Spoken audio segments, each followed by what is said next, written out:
বন্ধুরা, আজকে আপনাদের সামনে নিয়ে এসেছি একটি সিনেমার গল্প নিয়ে।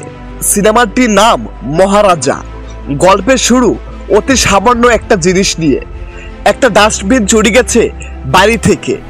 মহারাজা এই সামান্য একটা জিনিস নিয়ে বড্ডই মাতামাতি করছে।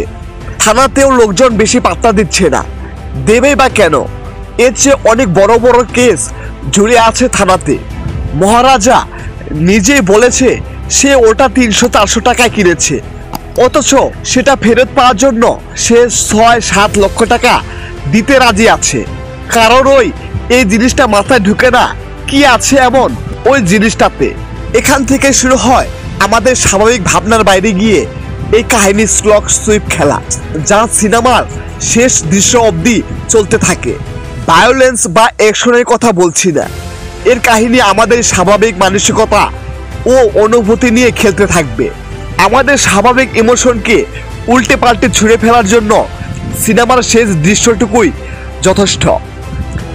বিজয় সেতুপতি, তার কথা আর কি বলবো। হাড় হিম করা শীতল অভিনয়, উফ কি যে চোখ ধাঁধানোর গল্প আপনাকে বিমোহিত করবে। জানি না এর প্রভাব কতদিন মাথায় ঘুরবে। এটা থ্রিলার নয়, এটা হরর নয়, এটা অ্যাকশন নয়, জানি না এটা কি। সত্যি কথা বলতে এমন ধরনের মুভি আপনি এর আগে কখনো দেখেননি, তবে এর কাহিনী মনে দাগ ফেলে দেবে। এক মুহূর্তের জন্যও চোখ ঘোরাতে দেবে না আপনাকে। কিন্তু গল্পের শেষটা যে এমন একটা শেষ হবে সেটা কল্পনা করা যাবে না।